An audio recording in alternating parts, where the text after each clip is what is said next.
Hi, I'm Emily. My dad was everything to me. We were a team, just me and him ever since Mom died when I was little. Dad was a truck driver, always pulling long hours to make sure we had enough. Every night over dinner, he'd talk about the importance of sticking it out in school, making something of myself. He managed to save just enough to get me started in college. It was at college during orientation week that I bumped into Mark. Literally bumped into him, spilling his coffee all over his shirt. "Watch it," he snapped at first, eyes flashing annoyance. Then, his face softened as he took a good look at me. "Sorry, that was harsh. Let's start over. I'm Mark." "Emily," I mumbled, still mortified about the coffee. "Really sorry about the shirt." "It's just coffee. No harm done," he laughed, waving it off. "You here to study what, Emily?" "Financial analysis," I replied. He grinned, pointing to himself. "Same here. Looks like we're gonna be classmates." Mark was charming, with a quick smile and quicker wit. We hit it off instantly. Spending time with him felt easy, like slipping into a warm bath. Before long, we were thick as thieves, hanging out after classes, studying together, and grabbing late-night snacks at the 24-hour diner near campus. Then, just as I thought life was finally on my way up, it crashed. Dad died unexpectedly. Heart attack, out of the blue. The rug was pulled from under me, and down I went. There were no savings, nothing but the apartment we lived in. College funds? Gone. My world, my plans, all up in smoke. I was lost, but Mark stepped in. One evening, a few weeks after the funeral, he came over with a six-pack and a takeout box from our favorite Chinese place. We sat on the worn-out couch in my living room, surrounded by Dad's old books and pictures. "What about moving in together?" Mark said, his voice firm. "You know, cut down on expenses. We could make it work." I stared at the floor, not sure what to think. I don't know, Mark. I can barely afford to keep this place. Listen, we get married, move in here together. I'll keep studying, you work for now, and when I'm done, it's your turn. I'll support us then," he proposed, his eyes earnest. The idea sounded crazy, but there was a sincere ring to it. Maybe it was the grief fogging my brain, or maybe it was the desperate hope fluttering in my chest, but I nodded slowly. "Okay, let's do it. But promise me, when you graduate, it'll be my turn." "Promise," he said, reaching across to squeeze my hand. We got married 2 months later at a courthouse, with a couple of Mark's friends as witnesses. Dad's apartment became our home, our little island in the storm. My days blurred into nights as I shuffled between 2 jobs, just to keep our heads above water. By day, I was slinging coffee and plates at a bustling cafe, and by night, I sold pastries at a local bakery. Exhaustion became my constant companion, but quitting wasn't an option, not with Mark buried in his textbooks and our bills piling up. Mark's study schedule meant he was home a lot. You'd think that would make things easier, but it didn't. He had his finals coming up, and the stress turned him into a bear. The smallest thing set him off, especially if dinner wasn't ready when he expected it. One night, I came home later than usual, my arms aching and my feet swollen from the long shifts. The house was dark except for the flicker of the lamp over Mark's study table. I dropped my keys on the counter and winced at the noise. Almost instantly, Mark's head popped out from his books, his brows knitted in annoyance. "Where have you been?" "I've been waiting to eat. There's nothing ready?" His voice was sharp, each word like a jab.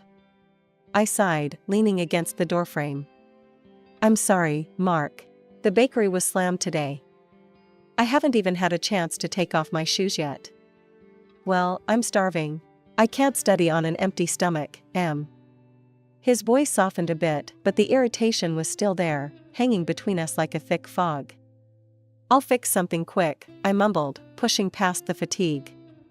I rummaged through the fridge, pulling together what little we had to whip up some scrambled eggs and toast. Not exactly gourmet, but it was the best I could do on short notice. It wasn't just the stress of our living situation weighing on me. There were also Mark's parents, Richard and Marianne. Both well-educated, well-spoken, and well-off, they never missed a chance to remind me that I didn't quite fit their idea of a suitable match for their son. Visiting them was an ordeal. Their old house was like a fortress of books and high culture. Each room overflowed with literature and artifacts from their travels around the world. The first time I stepped into their living room, Marianne had eyed my second-hand jeans and faded college sweater before offering a thin-lipped smile. "Emily, dear, have you read the latest by Jonathan Franzen?" "Oh, but of course, you've been too busy working your, how many jobs is it now?" Her tone was honeyed poison. Richard was no better. "It's a fascinating treatise on the socio-political landscape of contemporary America. But, let's discuss something simpler." His chuckle was a soft knife, and I felt my cheeks burn with humiliation. I tried to hold my own, to nod along, to throw in a comment here and there, but it was like shooting arrows in the dark. Eventually, I stopped trying. One evening, after a particularly grueling shift at the cafe, I mustered the courage to tell Mark how I felt. "Your parents, they don't think I'm good enough for you, do they?" I asked him as he clicked away on his laptop. Mark didn't look up. "Look, they're my parents. They have their ways, but they mean well." "You're overreacting." I knew then that arguing was pointless. He couldn't see it, wouldn't see it. So, I pulled back, retreating into my shell of work and solitude. Mark continued to visit his parents alone, often staying overnight. I wasn't invited, and I didn't ask to be. When Mark finally graduated and landed a decent job with a good salary, I felt a weight lift off my shoulders. Now it's my turn, right? I remember asking him one evening as we sat down for a rare quiet dinner. Mark had just started talking about his new role at the company, buzzing with excitement over the projects he was handling. "Yeah, about that," he said, his fork pausing midair. "Look, things are tight right now. The job pays well, but we've got bills, debts. You know how it is." I nodded, biting back my disappointment. "I get that, but we talked about this, Mark. It's supposed to be my turn. I was thinking I could start with just a couple of classes. I'll keep working at the bakery to help out." He shook his head, a frown creasing his forehead. "Emily, be realistic. We need every penny we can get. Forget about college for now." The resentment that had been simmering inside me boiled over. "I supported you," I snapped. "I worked 2 jobs, Mark, so you could have this, so we could have this. And now you're telling me to forget my dreams?" He didn't look at me. "It's not like that, and you know it. Things change. We need to be practical." Practical. The word hung in the air between us, heavy and cold. But before I could argue further, life threw us another curveball. I found out I was pregnant. All thoughts of school were pushed to the back burner as we prepared for our new arrival. Lily came into our lives like a storm, fierce and beautiful. I threw myself into motherhood with all I had, but the strain on our marriage didn't ease. If anything, it grew worse. Mark was distant, often coming home late, and when he was around, he critiqued my parenting. "You need to push her more, he'd say as he watched me play with Lily. "She needs to start learning early. I've signed her up for French lessons and a toddler developmental center." "She's 2, Mark," I would protest, feeling the familiar flare of anger. "She needs to play, to be a kid." Mark had been sorting through some papers, not really listening. At that, he looked up, his expression hard. "Maybe if you had some education, Emily, you'd understand the importance of what I'm doing for her." The words said a lot. They said I was just the uneducated wife, good enough to work and pay bills, but not good enough to be a real partner in raising our daughter. When Lily turned 5, the gap between me and my family widened into a chasm. Mark's parents took it upon themselves to completely oversee her upbringing. They showed up at every school event, every concert, parading around as if they were the primary caregivers. Mark didn't just allow this, he encouraged it. It got to the point where he actually forbade me from attending school events. Emily, you don't have the education to understand what's going on there. It's best if you stay home, he said one evening, his tone final, leaving no room for argument. I felt my face flush with hurt and anger. So, what? I'm not good enough to see my daughter perform? Is that what you're saying? Mark shrugged, indifferent.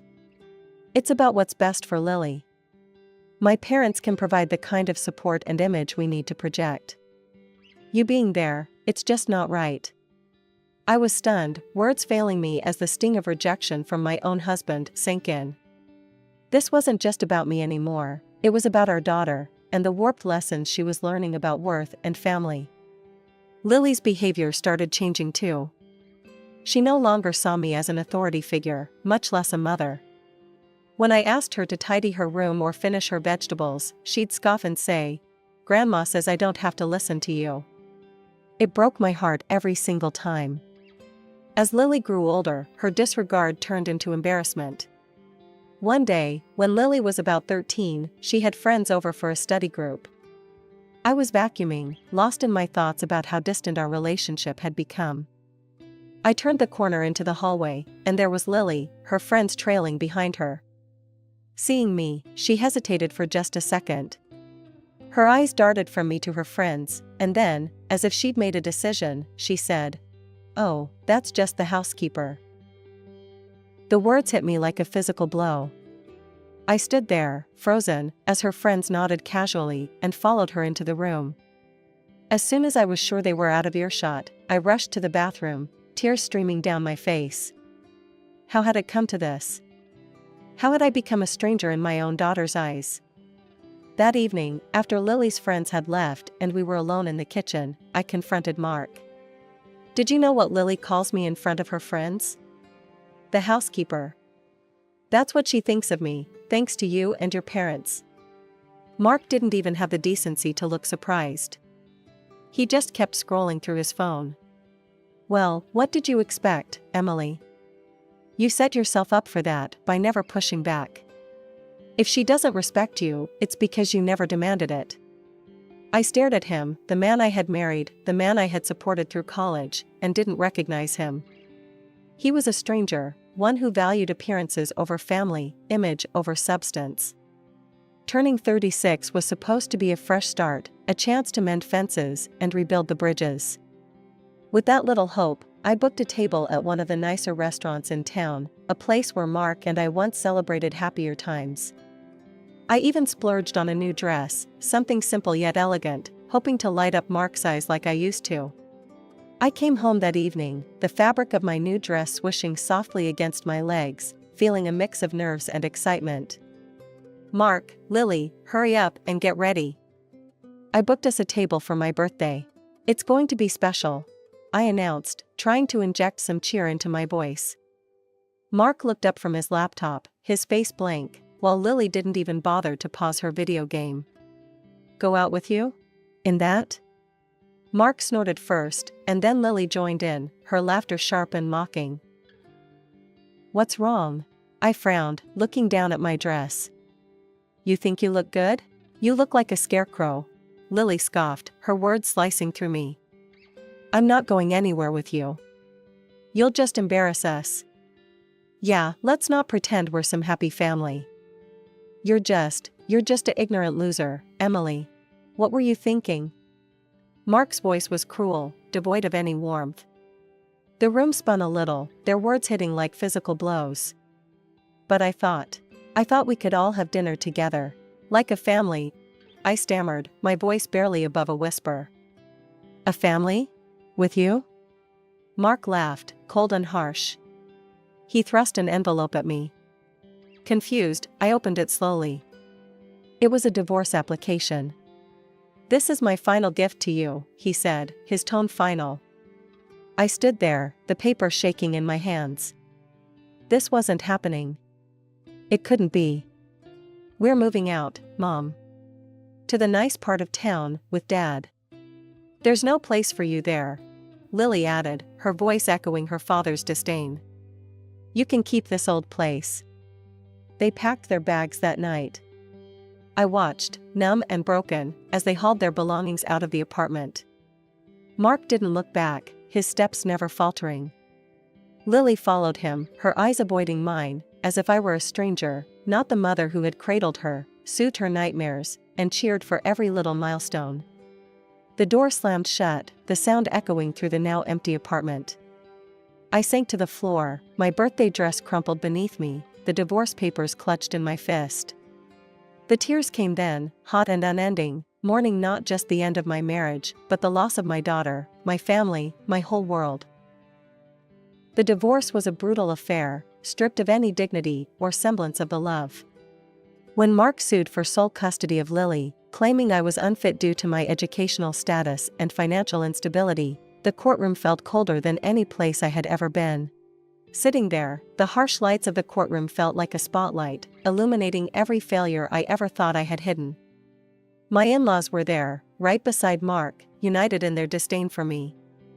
Richard, with his sharp suit and sharper tongue, didn't miss a chance to emphasize my inadequacies. She simply lacks the capabilities to provide Lily with the environment she needs, Richard testified, his voice smooth and confident. Her lack of education and refinement, quite frankly, it's not up to the standard a child like Lily deserves. Marianne nodded along, her agreement silent but palpable in the tight press of her lips. I wanted to scream, to tell them that love can't be measured in diplomas or bank statements, but the words choked in my throat, strangled by the weight of my grief. When it was my turn to speak, my voice was a mere whisper, barely audible even in the hushed courtroom. I have always done my best for Lily. I love her more than anything, and all I've ever wanted was to make her happy. The judge looked at me, his expression unreadable, and then scribbled some notes that felt like the final nails in the coffin of my parental rights. The gavel fell with a sound that echoed like a door slamming shut on my heart. Custody was granted to Mark, and with it, a clear message: I was not enough. Walking out of the courthouse, the sky was a brilliant blue, mocking me with its clarity.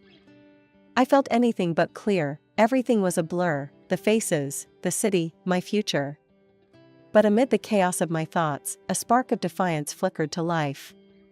They thought I was done, that I would crumble, but I wouldn't give them the satisfaction. I turned to my old friend Sarah, who had come to support me at the trial. I'm going back to college, I declared, the words feeling like shards of glass in my mouth, sharp and dangerous. Sarah's eyes widened. Are you sure, Em? After everything?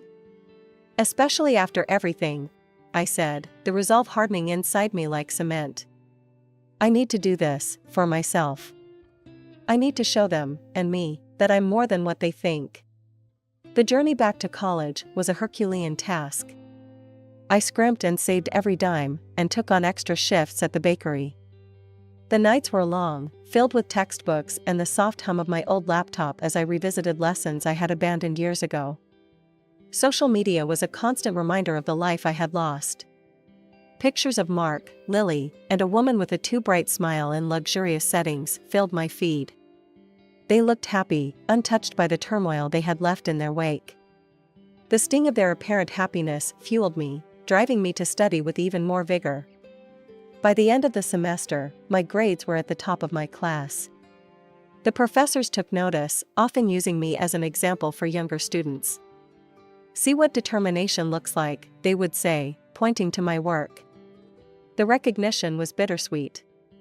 With each accolade, I felt a mix of pride and sorrow. Pride for my achievements, sorrow for the reason behind my drive. But no matter how hard it was, I pushed forward, building a new life from the ashes of the old. Graduation day was a blur of pride and pomp, my name echoing in the auditorium as I walked across the stage, diploma in hand. My professors furnished me with glowing recommendations that opened doors I once thought permanently closed.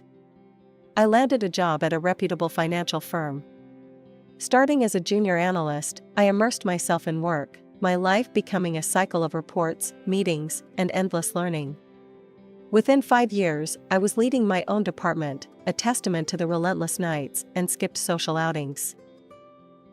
Life wasn't just about work, though.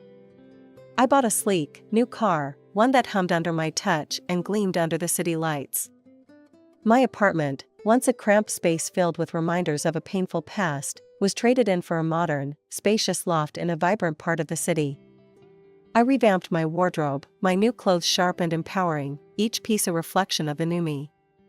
I even changed my hairstyle, opting for a chic cut that framed my face with confidence. Then, one day, as I scrolled through job listings to see what the market was offering, I froze.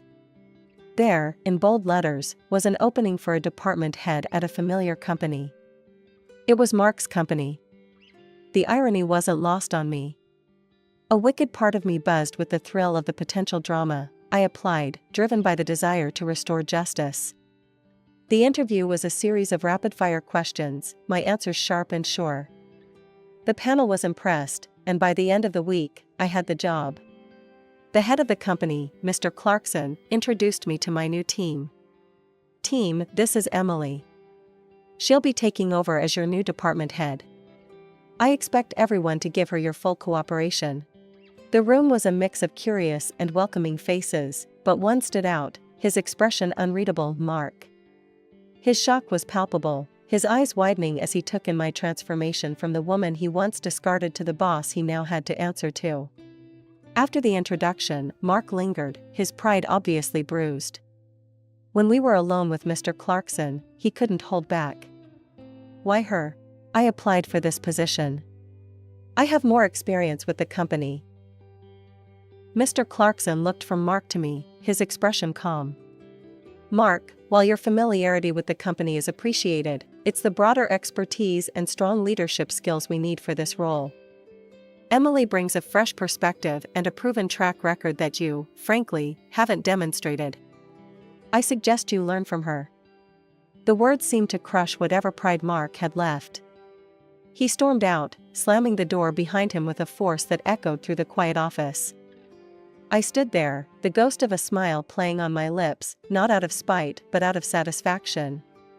After the showdown at the office, Mark couldn't handle the new dynamics.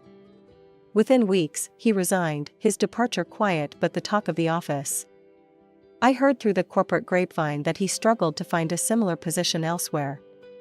Things spiraled for him, and soon, the woman he was living with kicked him and Lily out, tired of his constant joblessness. They moved back in with Richard and Marianne, but it wasn't the comfortable retreat Mark had hoped for. The luxuries Lily was accustomed to were no longer sustainable, and even his parents couldn't indulge her whims as they once had. Reality bit hard, and Lily found it difficult to adjust to their changed circumstances. One afternoon, there was a knock on my new apartment door, the modern, spacious place I had made my sanctuary. I opened it to find Lily standing there, her eyes roaming over the chic decor and the city view that stretched behind me. "Wow, Mom, this place is amazing," she exclaimed, a whistle escaping her lips. "I guess I'll be staying here now." Her words hung between us, expectation thick in the air. I studied her for a moment, my heart aching with a mix of emotions. There she was, standing in my home, as if all the years of neglect and hurt could be wiped clean with a simple decision to move in. "Lily, a fresh start isn't just about a new place to stay. It's about mending things, acknowledging mistakes. I haven't heard you apologize for anything. For how you've treated me, for the things you've said and done." Her face fell, and then, as if on cue, tears welled up in her eyes. "Mom, please, I'm sorry. Can we just forget all that? I want to be here with you." It was hard, looking into her eyes and seeing the plea there. But the tears seemed more a tactic than true remorse. "Lily, I love you, but you can't stay here just because it's convenient or because you're escaping from something unpleasant. You need to want to be here for the right reasons, and you need to make amends, truly." She wiped her face, the tears stopping as quickly as they had come. "Fine. If you don't want me here, I'll just go." The months that followed were a testament to my resolve.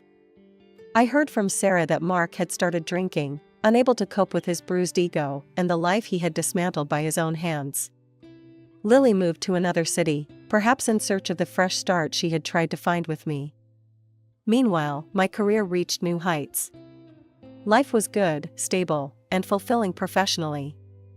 But it was the personal victory that sweetened the newfound success. I met Tom at a conference. His kindness and understanding were a balm to the scars left by my first marriage. We connected over shared interests, and soon, friendship blossomed into love. We married quietly, a simple ceremony with a few close friends. As I stood there, exchanging vows with Tom, I realized I had found my peace. The past was behind me, and the future was a promise I was ready to keep.